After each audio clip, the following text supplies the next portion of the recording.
All right, welcome back to the Copywriters Podcast with your host, the world's greatest copywriting coach, David Garfinkel. David, how you doing today? Nathan, I'm good. How about yourself?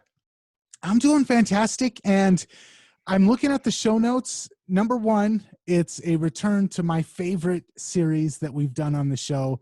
And number Yes. two, the particular topic for today's episode is very, very timely. So I'm very excited about this week's episode. Well, I'm really interested in hearing your thoughts on it too, because it's actually about more than the topic, which is making money in a recession.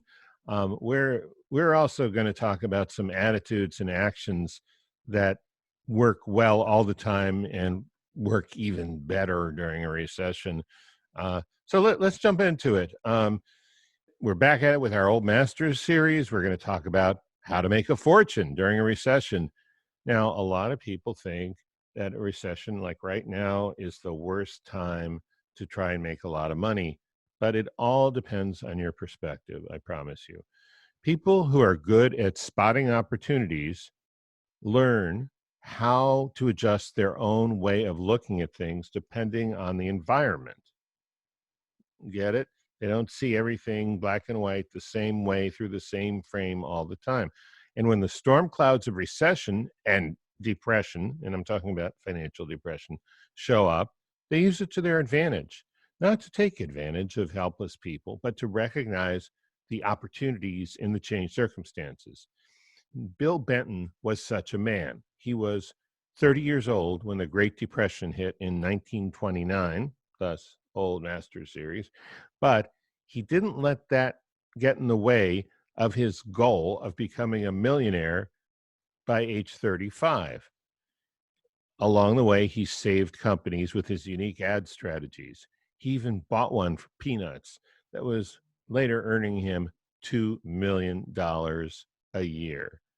And he never put any money into that company along the way either. He just grew it from revenues. One thing everyone should know, no matter what the economic climate, is this: copy is powerful. You're responsible for how you use what you hear on this podcast, and most of the time, common sense is all you need. But if you make extreme claims and if you're writing copy for offers in highly regulated industries like health, finance, and business opportunity, you may want to get a legal review after you write and before you start using your copy. My larger clients do this all the time. Okay, so on with the show. Times are tough and you have to make a choice. Do you want to go along with the doom and gloom thinking of the naysayers, or see this as a legitimate opportunity? Now, to be sure, things aren't easy. And right now, a lot of people are in such bad shape that they can't even see their way to taking advantage of opportunities or creating new ones. And if that's you, I sincerely understand. But if you see a glimmer of possibility for building business during hard times, today we're going to look at someone who did it and see what lessons we can draw from his amazing story, what lessons we can use today. That person is Bill Benton. Bill Benton. He co-founded his own ad agency just before the crash of 1929 and emerged very wealthy and powerful right in the middle of the Great Depression. So I'm going to talk about a couple of books today. One I only have on Kindle, but it's easy to find because the name is so easy to remember. The book is called Hard Times by Studs Terkel. And it's a series of interviews with people who did poorly and people who did well during the Great Depression. It's a great book and way too long. You can get it on Amazon.com. The other book is also way too long.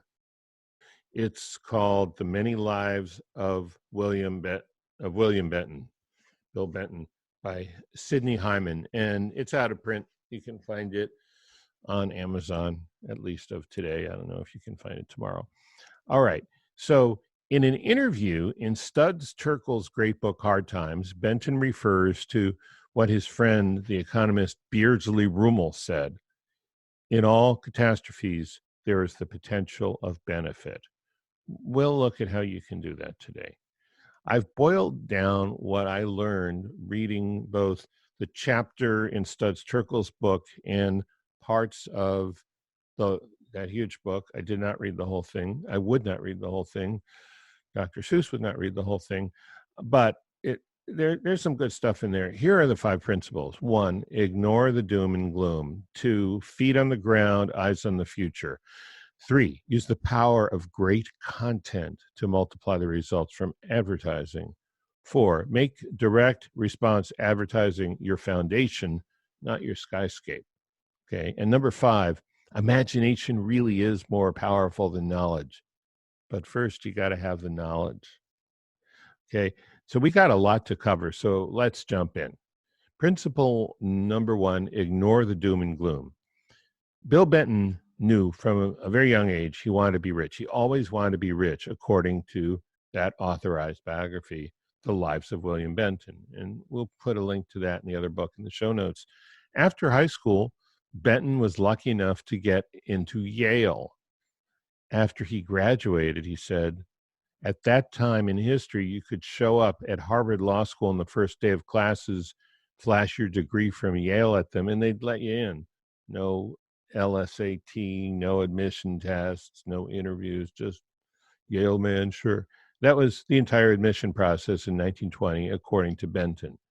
And his mom wanted him to be a lawyer, but because his goal was to be rich, he did the numbers, he did the math, and he figured at the time he could make more money by not being a lawyer. This was a guy who had set his mind on being rich, and advertising looked like the ticket to him. He set the goal he would become a millionaire by the time he was 35. That was about 15 years into the future from when he graduated from college. And back in the 1930s, being a millionaire was a much bigger deal than it is today. It's still a lot of money today, but 1935, when he met his goal 1 year late, age 36, the $1 million he had was worth what $19 million is worth today. He says in the Studs Terkel book, we didn't know the Depression was going on, except our clients' products were plummeting and they were willing to talk to us about new ideas. Okay, think about that. We didn't know the Depression was going on, except our clients' products were plummeting, meaning the sales were plummeting, and they were willing to talk to us about new ideas. My income doubled every year. Now, personally, I think it's a little extreme not to even know what's going on when there's a recession out there, or maybe times have changed and it's less appropriate today not to know what's going on than it was 90 years ago. But in any case, he didn't let the problems of the day get in the way. So here's a question for you to get started on this principle. What are the opportunities right now in front of you to meet people's needs and make a profit? And before I get on to principle number 2, Nathan, is that stirring thoughts up in your mind? A little bit. I know that it's hard, especially now with social media and mainstream media. It's hard to not get caught up in the doom and gloom. But I was recently, with one of my other clients, I was recently talking to a gentleman about buying businesses during a recession.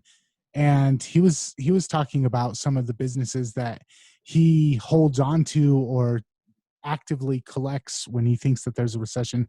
One of them was locksmiths. He says that locksmiths, the demand for locksmiths just dramatically increases, repair services as well.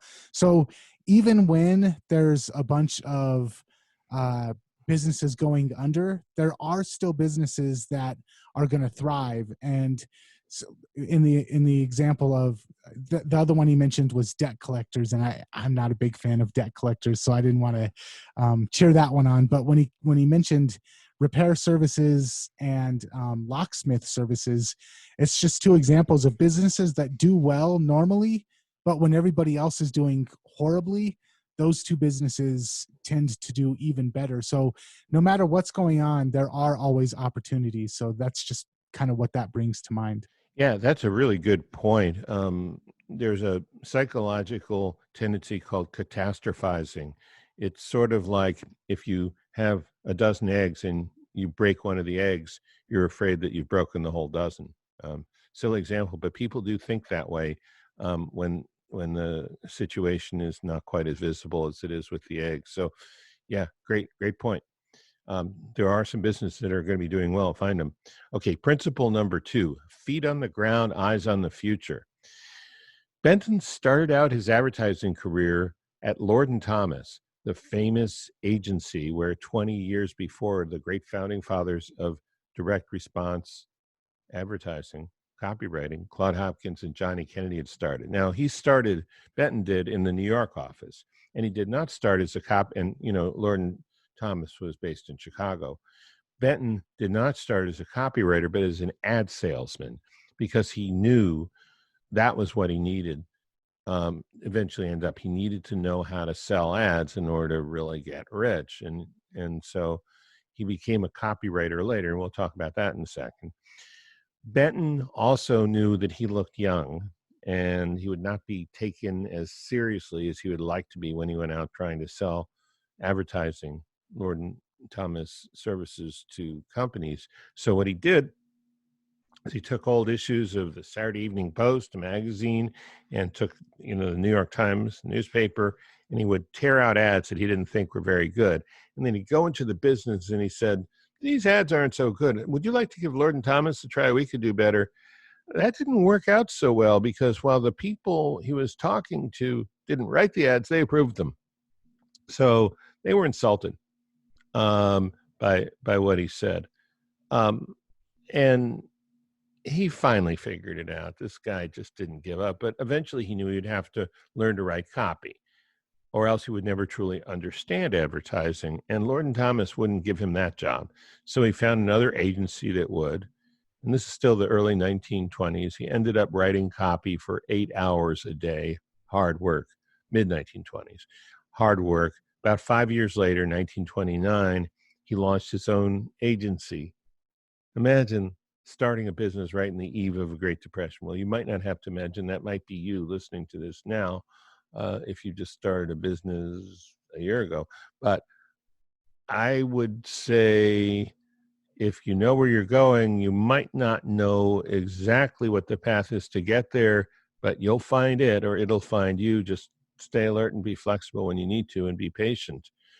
But here's a question to roll around in your mind a little bit for this principle. What do I want so much that I'm willing to put in the time? Not I'm willing to die for it, or I'm willing to give up everything I have. What do you want so much that you're willing to put in the time and the work to get it? I think that's a great question. All right. Thank you. Let's move on to principle number 3, the power of content to amplify marketing. So one of the most important things about Bill Benton was his ability to spot opportunities and the way he used his creativity to grab them. And a great example of that is a product that may sound exceptionally dull and ordinary to you today, but might not be around anymore if it weren't for Benton, and that's Pepsodent toothpaste. From the Studs Terkel book, and this is Benton speaking, sales of Pepsodent were off 50%. Dentists talked about Pepsodent teeth. It was too abrasive, it took enamel off teeth. They said none of the old-time advertising seemed to work. Sales of Pepsodent were off 50%. Dentists talked about Pepsodent teeth. It was too abrasive, it took enamel off teeth. They said none of the old-time advertising seemed to work. On a hot summer evening in New York City, Benton was walking home from work when he kept hearing the same comedy radio show blasting out through all the open apartment windows. And it was a show called Amos and Andy.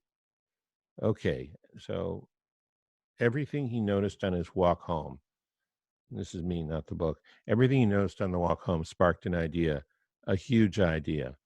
He arranged to buy all Amos and Andy's radio advertising for Pepsodent, all of it. So you weren't listening to Amos and Andy anymore, which is very, very popular. You were listening to the Pepsodent Comedy Hour with Amos and Andy, or something like that. And back to the book, Benton reports, Pepsodent went in the air, and within a series of weeks, it was the greatest sensation in the history of American show business. Pepsodent sales skyrocketed. The crash never hurt Pepsodent. Sales doubled and quadrupled. Now, that's a really good lesson, but most of us are not marketing toothpaste, and radio comedy shows like that are really a thing of the past. I heard recently, though, that content is the commodity in single highest demand in the world right now. Whether that's actually true or not, it certainly has a ring of truth to it. People crave good content more than ever before, as far as I can remember. And this is especially true since so many of the bars and restaurants are closed. So here's a question to ask yourself. What content can I use to get customers more interested in what I'm selling? So I'm going to jump in real quick and add my 2 cents to that. Yeah. We're with one of my other clients. We're just about to launch a sales funnel, and the indoctrinating piece. It's the first thing that we're going to be sending people to, and it is very much written like a piece of content. It's not written like a sales page. There is an offer, but the whole thing up until the offer reads like a piece of content. And I was just talking with him before this call, and he said that people are already sharing the page. We haven't even put in, we're about 2 days away from launching the paid advertising section of the funnel. So we haven't even put any money into advertising yet. And people that have been sent to the page organically are sharing the page or snipping out pieces of it and sharing the page. And so because it's content, and it's just one of those things. Right now, people are so starved for content. They've gone through all their Netflix, they've gone through they've watched every movie on HBO Max, and they're just searching for content. And so that was kind of the strategy with this sales funnel, was to make it very content rich with a little bit of direct response marketing added in, but the content was the main thing. And we're having people do our advertising for us without even having to ask, because the content is so good. Not only a great testimonial, but great case study for real time. Okay, this is going to show up in February maybe or early March, but this is 2021. Awesome. Thank you. That's really great. All right, back to his principles. Principle number 4, make direct response advertising your foundation, not your skyscape. Okay, so like he did with Pepsodent, Benton also gave a big sales boost to Palmolive soap. He came up with a radio show called The Palmolive Beauty Box.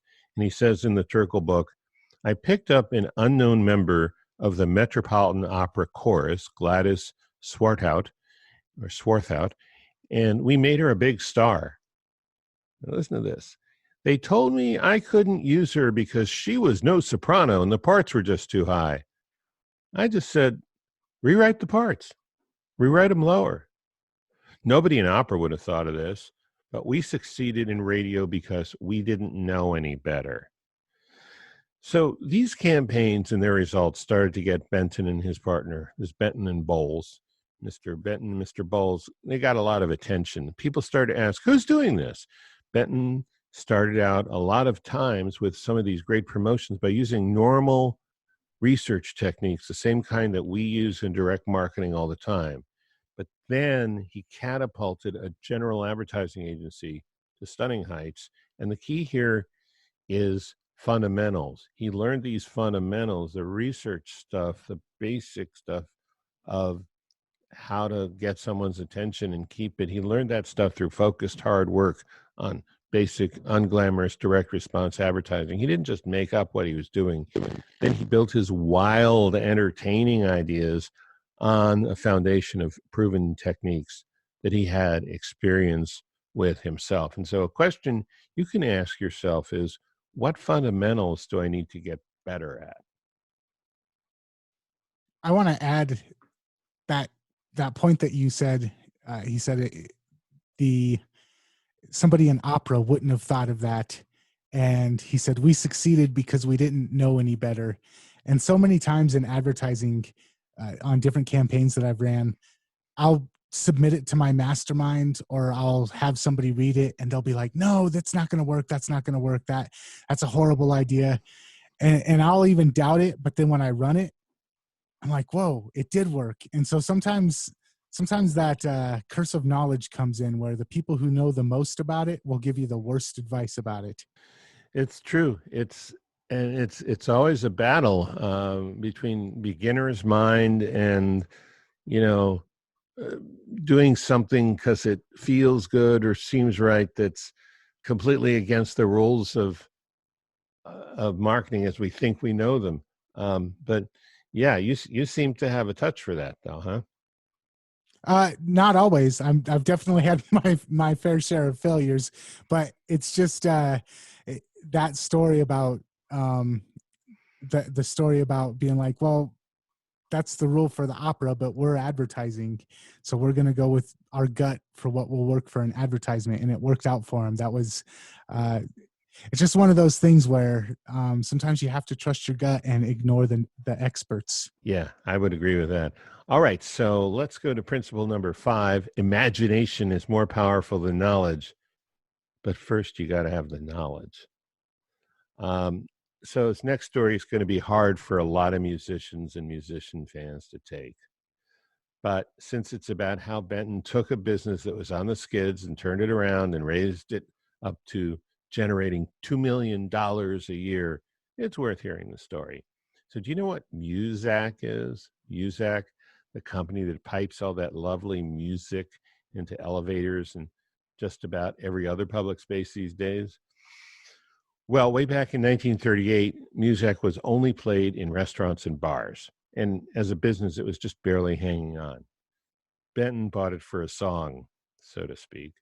And against the advice of 4 of its 5 remaining salespeople, he suggested that Muzak as a service be sold into doctors' offices and barbershops. 4 of them said no. The 5th salesman, who liked the idea, was the only one who kept his job. And in fact, he not only kept the job, he was promoted to sales manager over the years. And I think the interview was in the late 60s or 70s with Studs Terkel, and I'm getting this information from. He never put any money into it. So this was this is like 30 years. He grew it entirely from revenues. And today you can't go anywhere really where you're outside of the clutches of Muzak or one of its lookalike competitors. He says about Muzak, I never could have bought it except in a depression. And then he figured out how to turn a rundown enterprise into a thriving $2 million a year business. So, a good question for you is, what do I know enough about that I can springboard to a really wild idea that could be greatly successful? You mentioned Claude Hopkins earlier in the call, and Hmm. one thing that I'm kind of parallel that I'm seeing between William Benton and Claude Hopkins is their creativity. A lot of times today, copywriters, it's the same thing. Oh, you do Facebook ads, or oh, you write a VSL. We've become very restricted in the way that we advertise. But in My Life in Advertising by Claude Hopkins, he talks about these crazy stories about products that were just not selling, and he came up with this crazy grand idea to sell, and it revolutionized the way people looked at the product. And throughout today's episode, you've brought up all these things of oh, we're going to use a comedy show to advertise, or we're going to use opera to advertise, or we're going to take this product that's known for this thing and we're going to introduce it into these 4 different markets, and we're going to revitalize this entire business. And that creativity seems to be missing in today's world of marketing and advertising. And maybe it's still out there, but you don't hear stories like that like you used to. And I wanted to get your thoughts on why that creativity doesn't seem to be as prominent nowadays as some of these old masters. And maybe we just have current masters that they're doing it, and the books haven't been written yet. Great question. So I saw a very interesting documentary called Shangri-La on Showtime on Demand. And one of the episodes opens with this guru looking guy saying that negativity suppresses creativity. And I'm paraphrasing a little. That is what he said. And I think we're living in a very fearful, angry time right now. Um, there's there are crises going on in the world that we don't quite know how or if we're going to solve them. And so I think people are hunkered down a little bit. Polarization, does a number of things. And one of the things I think it does is it forces people to standardize. It's like they take up arms, but they start to follow a very specific method. And so, it's the people who can get past the fear to have the courage to take risks that are really going to cash in. But I agree with you. I don't see a whole lot of. I'll tell you, I am seeing it in the electronic musical instrument space. I mean, I'm seeing some stuff coming out right now that is wild, and I think it's, again, not to beat up on musicians, but I think it's basically a way to help people who are hired by Hollywood producers to produce really high quality soundtracks without hiring musicians. Okay. So sorry, guys. I didn't do it. I'm just reporting it. This is what happens when people get afraid and they get angry. They kind of revert to the tried and true. I expect maybe in the next 2 or 3 years there are going to be some wild surges of creativity, but not right now. Well, Except for the listeners to this podcast who want to make a fortune during this recession. right, because if you are the ones that are courageous enough to go out and do it, maybe 100 years from now, somebody will be doing an Old Masters series about you. Yeah, think about that. Wouldn't you like that to be part of your legacy? Awesome. David, what were the 2 books that you mentioned? Then we will head out of here. The one I can show you is called The Lives of William Benton. By the way, I wanted to point out, I've seen several pictures of him. He does not look like a very happy guy. And I think that, to me, that like reinforces a theory I've heard that going after money alone does not make you happy. I know rich people are very happy, but they usually didn't get there by going after money alone. And that's by Sidney Hyman, Hyman. You can find it on Amazon. And then the other one is, there's only, warning, there's only about 5 pages of this book, 5 golden pages with Bill Benton in Studs Terkel's book, Hard Times. And there are very few business things. It was worth reading just for those 5 pages and a few of the other things. But a lot of it is, how people were starving and discriminated against and hopeless and living, so I read it for my book club and I'm glad I did, but I won't read it a second time. It's one of those books where you got to find the meat and chew on that and then spit out the fat. Spit out the fat. Awesome. Chewy. David, another fantastic episode. Listeners out there, if you want to catch more, you can head on over to copywriterspodcast.com. And until next time, we will catch you later. Catch you later. Bye.